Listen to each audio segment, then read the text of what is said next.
demos chance de que podamos revisarlo para que no haya problema con su examen. De todas formas, se los voy a poner. Necesitamos revisar. Todo. Así que por favor, guarden silencio y pregunten lo que sea necesario. El vaso, un órgano que se encuentra metido en la cavidad abdominal, es intraabdominal. A pesar de que el páncreas es retroperitoneal, el vaso está intraabdominal. Lo vamos a ver cubierto por peritoneo, como lo está el hígado también. El hígado tiene una cubierta de peritoneo, el vaso tiene una cubierta de peritoneo. Si nosotros observamos la pared abdominal en esta parte, vamos a ver que el vaso prácticamente está cubierto por las costillas. La novena, la décima y la onceava costillas cubren el vaso por la parte de adelante. La novena, la décima y la onceava costillas cubren el riñón por detrás. Un golpe en la parte posterior del tórax, en la novena, décima, en un juego, en una discusión, con lo que ustedes quieran, un golpe en la parte posterior daña el riñón, un golpe en la parte anterior, un pelotazo en un juego de fútbol.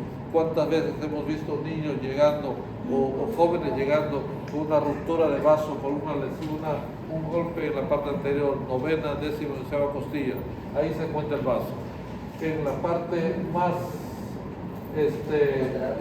lateral y diríamos hasta posterior, pero está sobre el riñón izquierdo, en la cola del páncreas. Ahí vamos a encontrar el vaso. ¿Okay? Es un órgano linfático, es el mayor órgano linfático después del hígado. También el hígado también es un órgano linfático.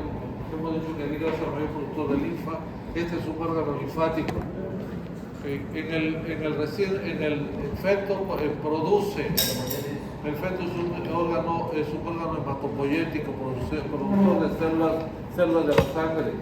En cambio, en el adulto ya no es un órgano que produce, más que todo es un órgano que vamos a decir, es el cementerio de los glóbulos rojos. Es el cementerio, allí se van a morir los glóbulos rojos. Después de estar circulando 180 días, ahí va a ir a morir. ¿Okay? Entonces, al nacimiento es un órgano hematopoyético, pero es un órgano importante en el ser humano. Cuando en realidad yo me he arrepentido, algunas veces me he arrepentido de haber quitado vasos. O sea, no tenía otra opción. Vasos, pacientes que llegan con un vaso fracturado, lesionado, no hay forma de suturar. El vaso es como gelatina que uno tiene que suturar. En ocasiones en niños pequeños hemos tratado de cerrar y de evitar el sangrado, pero en ocasiones no es posible, hay que quitarlo. El paciente que se le quite el vaso va a tener problemas de infecciones pulmonares, ¿verdad? La neumonía es uno de los problemas principales después de retirar el vaso. Entonces, órgano hematopoyético, después del nacimiento, entonces hemos dicho que es un cementerio de eritrocitos y plaquetas principalmente. Y es que una vez que los destruye, hace algo importante. Una vez que le quita a los eritrocitos su cargamento que tienen, porque los eritrocitos en realidad son como camiones de carga, agarran la hemoglobina y la transportan, ¿verdad? Y entonces llega ya y el vaso se encarga de agarrar el hierro y agarrar la proteína, la hemoglobina, para volverla a reciclar. Ok, también es un reservorio. Ustedes se han dado cuenta cuando hacen demasiado ejercicio, más de lo que necesitan, sobre todo después de comer, el favor que se presenta en el hemisferio izquierdo, porque el vaso es un reservorio de sangre y cuando hemos comido y tratamos de hacer ejercicio, el músculo necesita sangre y entonces el vaso se contrae para botar esa sangre y para que los músculos puedan tener suficiente oxigenación en el momento adecuado. Ok, recuerden que está cubierto por peritoneo y en el ilio del vaso, o sea, la parte central, la parte donde entran los vasos, o sea, donde entran las arterias y salen las venas, eso se llama el ilio del vaso, donde vamos a encontrar entonces la irrigación principal del vaso. Y ya dijimos lo de las costillas. Vamos a ver ahorita unas características del vaso. Ahí está, miren la localización del vaso. costilla, novena décima del octavo, desde la organización. Más hacia atrás se encuentra el riñón, no está en el esquema, pero recuerden que la parte más posterior está el riñón, en la parte anterior se encuentra el vaso. ¿Okay?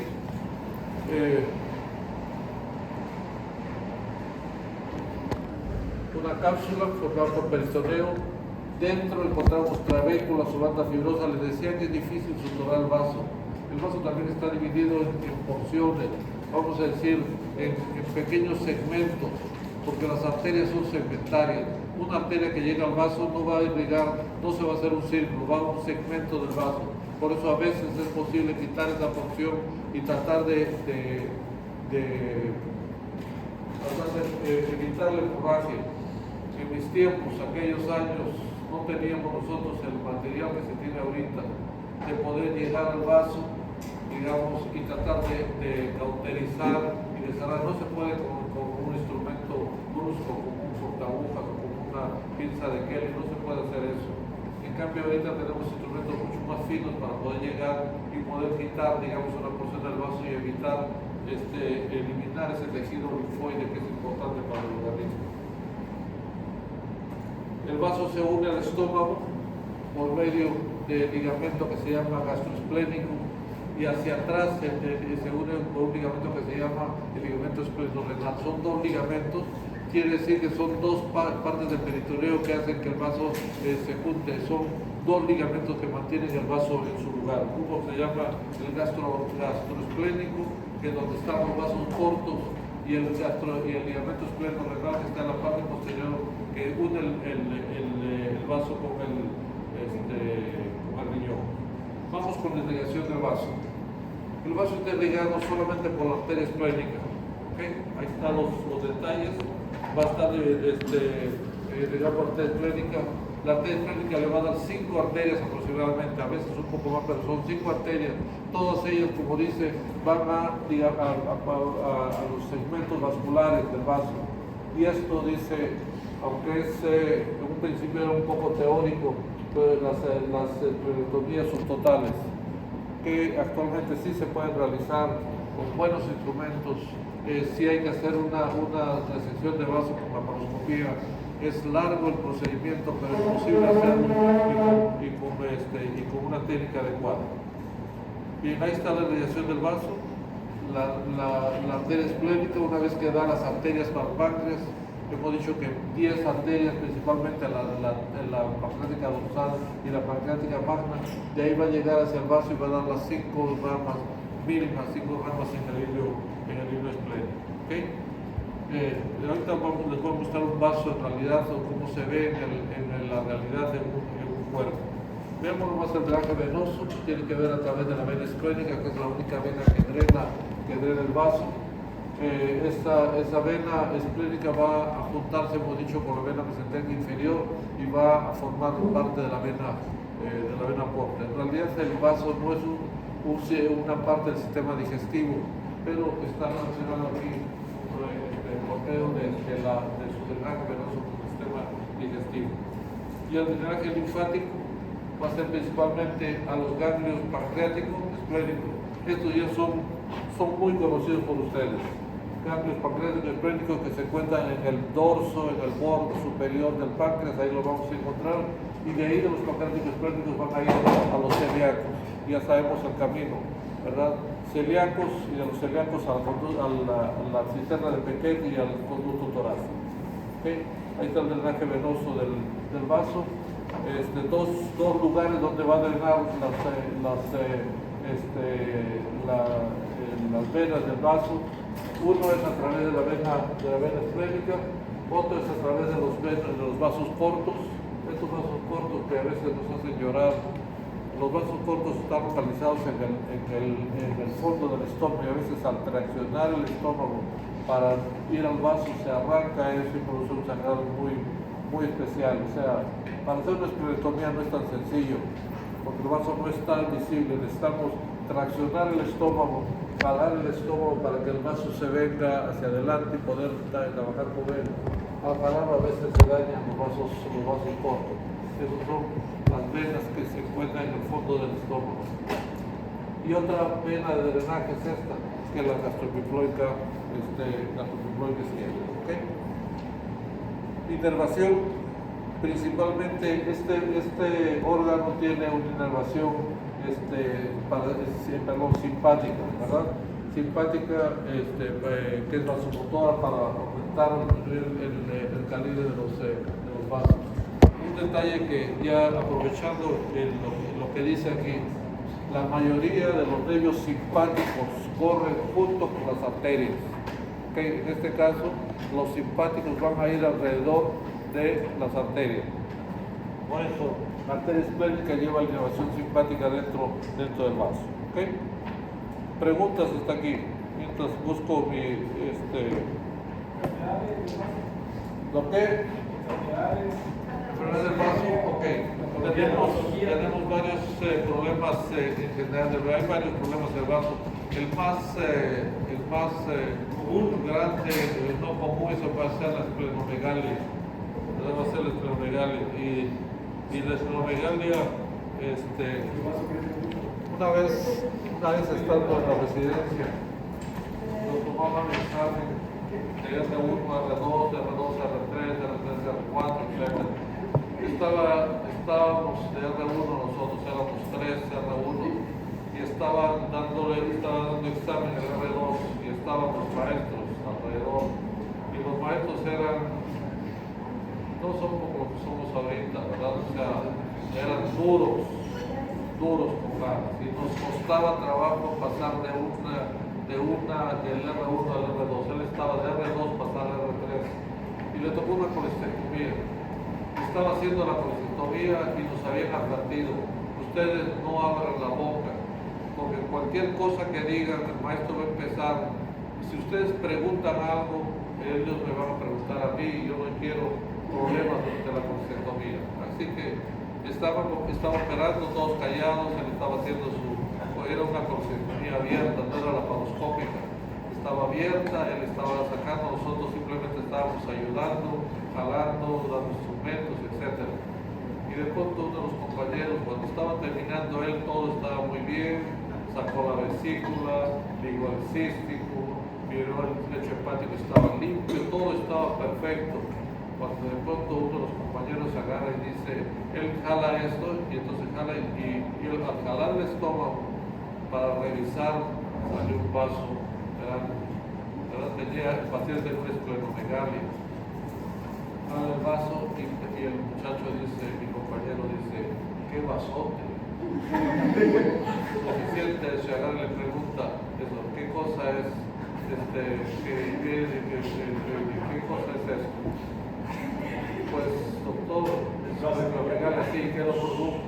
¿Qué cosa es un hiperesplenismo? ¿Y de dónde viene? ¿Y qué problemas va? Y todo. Y todo mucho. Por la pregunta de qué pasó, ustedes se pueden imaginar qué le pasó a su compañero después. Ahí está el vaso. Ahí está el vaso, ¿verdad? Miren, para poder ver el vaso, le han quitado la pared torácica en las costillas, ahí está el hígado. Probablemente puede ser pregunta de examen esto. Cuando uno pone esto, dice, ¿qué cosa es esto? ¿Qué es esto? El estómago. ¿Y dónde está el vaso entonces? Ahí está el vaso. Okay, vamos a sacar el vaso para poder ver el vaso. Ese vasote, vamos a verlo. Vamos a ver esto. Entonces, para poder verlo, vamos a jalar el estómago. Esa es la maniobra que les digo. Cuando uno jala el estómago, los vasos cortos están pegados. Esos son los vasos cortos que están en ese ligamento que se llama gastroesplénico. Es un ligamento, ahí están los vasos cortos. Entonces se jala el estómago y entonces ahí viene el vaso. Ahí está el vaso, ¿verdad? Un borde afilado en la parte anterior vamos a ir un poquito más allí, espérame. Un borde afilado en la parte anterior y un borde posterior romo. Okay, no podemos palpar el vaso nosotros, es difícil de palpar, está muy posterior, pero según paciente encontramos un borde en la parte debajo de las costillas. El borde es como, es un borde en sierra, O sea, el borde anterior no es un borde liso, es un borde aserrado. Entonces podemos indicar que sí se trata de un vaso. ¿Cómo sabemos que si lo que tocamos ahí es estómago o es un hígado demasiado grande? Es una hepatomegalia. Hay hepatomegalia que llegan hasta el mismo izquierdo.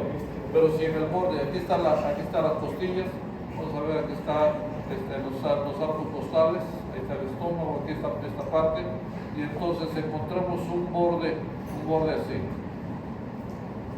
Okay. El vaso generalmente tiene ese borde anterior cerrado, tiene hendiduras en esa parte. Y entonces cuando uno toca, se le pide al paciente que inspire profundo, y entonces tocamos debajo de la costilla aquí y encontramos ese borde afilado, vamos a decir que el paciente tiene una esplenomegalia. Y la esplenomegalia puede ser por varias causas, puede ser por varias enfermedades, y puede dar lo que se llama un hiperesclerismo, o sea, una función demasiado fuerte del vaso. Dime. Doctor, pero entonces no es normal palparlo a simple palpación de la inspiración, ¿no? No. Entonces, pero ¿cómo? Entonces tiene que sospechar de una esplenomegalia para poder hacer ese signo. No, o sea, vamos a decir que todo eso, hay pacientes que ni siquiera se dan cuenta que el vaso está grande. Tú haces la exploración física que tienes que hacerle, tienes que saber hacer una exploración física de abdomen. Para palpar el hígado le pides al paciente que tome aire, que inspire y que mantenga el aire. Pero tiene que estar acostado para poder tocarlo, ¿verdad? ¿Cómo? Tiene que estar acostado para poder palpar. Tiene que estar en el cúbito dorsal. Y entonces se le pide al paciente y entonces vamos a tocar, al inspirar el vaso va a descender y vamos a tocar este borde. Si yo toco un borde en esta forma, yo sé que es un vaso. Sé que es el vaso el que está agrandado. Y le voy a hacer los exámenes necesarios y todo, y voy a poder saber qué es lo que está sucediendo con el paciente. Okay, entonces, este es el vaso. Dime. ¿Con qué síntomas llega el paciente para saber o sospechar de una esplenomegalia? O sea, el paciente muchas veces no se da cuenta que tiene una esplenomegalia, tiene otro problema. Okay. Puede tener por ejemplo, que se llama una sickle cell anemia, o sea, una anemia por esterocitosis o por daño de los eritrocitos. El vaso se crece porque el vaso trata de romperlo, trata de destruirlo y cada vez en mayor proporción. Miren lo que les comentaba de los ligamentos. Ahí está el vaso formándose, ¿okay? Entonces, el mesenterio del vaso, la parte anterior, se va a unir al estómago para formar el ligamento gastroesflénico. Y el mesenterio del riñón, en la parte posterior, de aquí, se va a unir para formar el ligamento esplenorenal, ¿verdad? Entonces son dos ligamentos que se van a encontrar en esta parte. Porque veamos más adelante, ahí está el ligamento esplenorenal, ahí en la parte posterior. Okay, y ahí está el ligamento también, ¿qué cosa es eso que está mencionando ahí? ¿Qué es eso? El páncreas llega hasta allá, hasta el fondo, ese es el páncreas. Okay. Ahí está el estómago. ¿Qué cosa es entre el páncreas y el estómago? ¿Qué cosa hay ahí? Entre el páncreas y el estómago, ¿qué cosa hay? ¿Cómo se llama ese espacio? Esa es la transcavidad de los epiplones o en la cavidad abdominal menor. Es una cavidad. El estómago no está adherido al páncreas, el páncreas está forrado por peritoneo, el estómago está forrado por peritoneo y tenemos una cavidad ahí que está parcialmente cerrada porque el mesenterio del colon transverso se une al mesenterio del estómago y deja una cavidad en la parte posterior. Cuando hay una pancreatitis, cuando hay problema de pancreatitis, el páncreas empieza a digerir, a comerse, a disolver todos estos tejidos, se los come. Y entonces puede llegar a dañar toda esa zona. Y entonces es lo que pasa con la pancreatitis, va desde un grado 1 a un grado 4 o 5, o sea, va destruyendo hasta lo que se conoce como una pancreatitis hemorrágica. Rompe todos los vasos y produce un sangrado importante. Dime. Que tenía pensado como el páncreas está enfrente de la mesentérica superior, ¿puede causar ahí algún daño?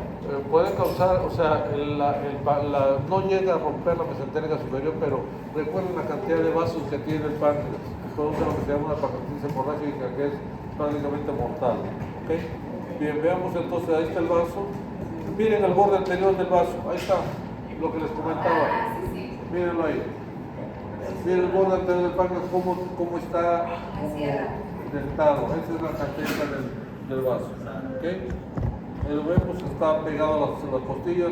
Cuando el vaso crece, ese borde anterior lo podemos, se va debajo de los arcos costales y lo podemos palpar. Ese es el borde anterior. En esa revista se puede observar. ¿Okay? Preguntas del vaso, algo. ¿Todo bien? Vamos entonces a riñones. Vamos a riñones.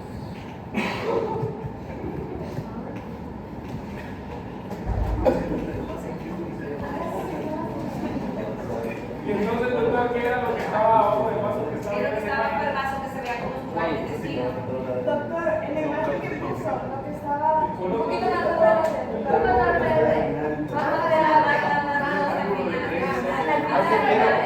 Miren la transcavidad de los epiplones, miren la transcavidad, miren el epiplón, este es el colon transverso aquí, el estómago, el epiplón gastropólico, miren la cavidad que se encuentra ahí adentro, aquí se observa la cavidad, mírenla, ahí está la cavidad, ahí está la cavidad, ¿ok? Y el páncreas en el fondo, el estómago hacia adelante, este es el colon transverso con su mesenterio, aquí está llegando el colon transverso y el colon mesenterio. ¿Se puede dar un poquito más para atrás? Al final. Al final, ok. Ahí. Ok. Sí, lo que estaba... ¿Qué es lo que está abajo? Okay. ¿Qué es esto de aquí? El intestino. Este es intestino. Transverso. El transverso, no, esta es parte, miren el color que tiene, esta es parte de la primera porción. Recuerden que el duodeno terminaba aquí, formaba lo que se llama el ángulo de Treitz, la porción fija del intestino, aquí está dando vuelta el intestino, termina aquí el duodeno y empieza el yeyuno. Ahí está empezando el yeyuno. ¿Es el ángulo de Treitz? El ángulo de Treitz, está el ángulo de Treitz ahí. Bien. Ok, vamos a los riñones. Vamos, riñón, ¿dónde estás? Okay, vamos a terminar con esto.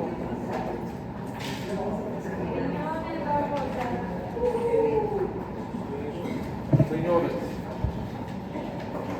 Okay, retroperitoneales también, completamente retroperitoneales. Se encuentran detrás del peritoneo. La cavidad abdominal tiene una cavidad intraperitoneal y esta es una cavidad retroperitoneal. ¿Okay? Entonces los riñones se van a encontrar detrás del peritoneo, están pegados a los grandes vasos que están pegados a la columna vertebral también. Ahí está la aorta torácica, okay, la vena cava inferior. A los lados están los riñones. Y ahora viene algo sencillo en realidad. Primera rama de la aorta torácica. Primera rama es o sea, después de las diafragmáticas, la primera gran rama en la parte anterior es el tronco cereal. Segunda rama de la cavidad superior, la mesentérica superior. Okay. A los lados, en ese mismo nivel, a los lados se encuentran las arterias renales. Bueno, arriba de las renales hay algo más que necesitamos recordar. La glándula suprarrenal. Pero son las arterias suprarrenales. Okay. Las arterias suprarrenales es probablemente el órgano más irrigado que hay. Pequeños organitos que se encuentran sobre los riñones y tienen 3 arterias. Las 3 arterias que irrigan las suprarrenales. El riñón tiene una arteria para cada lado. Okay. El tronco celíaco tiene un chorro de órganos. En cambio, las glándulas suprarrenales tienen 3 arterias. 3 arterias van a ir a la glándula suprarrenal. Okay. Entonces, transportan, aparte de, aquí solamente hablan del tema de producción de orina, pero el riñón es un órgano muy importante que ustedes van a estudiar bastante. Los suprarrenales salen de la aorta directamente. Las 2 salen de la aorta. Suprarrenales medial izquierdo. No, las dos arterias salen de la aorta. Vimos en el laboratorio que las suprarrenales superiores salen de las frénicas inferiores. Por Y eso. las medias salen ya de la renal. No, pero de la aorta y las inferiores salen ya de la renal. sea, estamos hablando de las suprarrenales, sí. Por eso Hasta la aorta suprarrenales. se sabe. Las suprarrenales.